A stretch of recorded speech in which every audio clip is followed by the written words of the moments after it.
Сәлем баршаңызға. Бүгін сіздермен бірге қаттама дайындаймыз. Құрамы өте оңай, тек қана ұн мен судан ғана тұрады.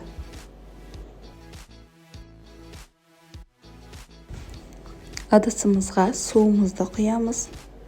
Татымына қарай тұзымызды қосып, керегінше ұнымызды қосып қамыр илейміз. Басында қасықпен қозғап, кейін тағы да ұн қосып, қолмен жұмсақтау қамыр илейміз.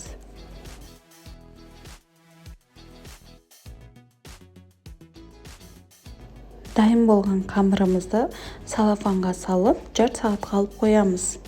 Жарты сағаттан кейін қамырымызды шығарып, ұнға аунатып, өзімізге керекті бөлшекке бөліп, жұқа етіп қамыр жаямыз.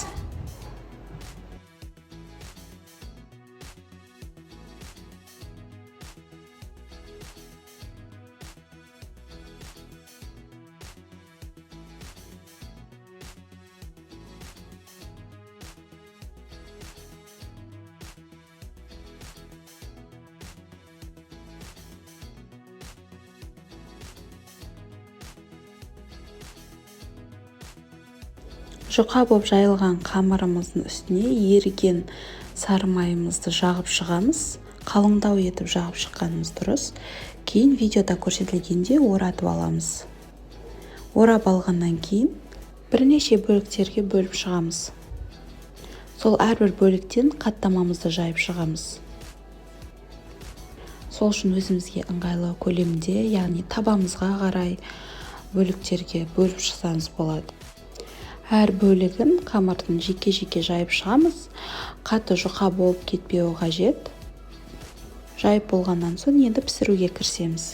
Қызып тұрған табамызға аз ғана мөлшерде май құйып, оны жан-жағына осылай кисточкамызбен жағып шықсақ болады. Сіздер табаға қуырбасаңыздар болады. Менде табам кішірек размерде болғаннан соң қазанға жасадым.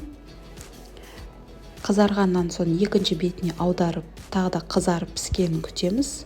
Орташа отта пісіруіміз қажет. Екінші рет тағы да келесі қаттамамыз салар кезде тағы да кішкене май құйып, видеода көрсетілгенде қолымызбен кішкене қамырды айналдыра отырып пісіріп алсақ болады. Сол кезде май барлық жеріне біркелкі жағылып шығады. Аударып, қызарған соң барлығын осылай пісіріп аламыз. Мінеке піскен қаттамамыз дайын. Өте қатпарлы болып піседі. Өте оңай жасалады. Сіздер де жасап көріңіздер менің рецептіммен. Видеоны соңына дейін көргендеріңізге рахмет. Сіздермен бірге болған Жанат. Менің каналыма тіркелуді ұмытпаңыздар. Видео ұнаса лайк басып қойыңыздар.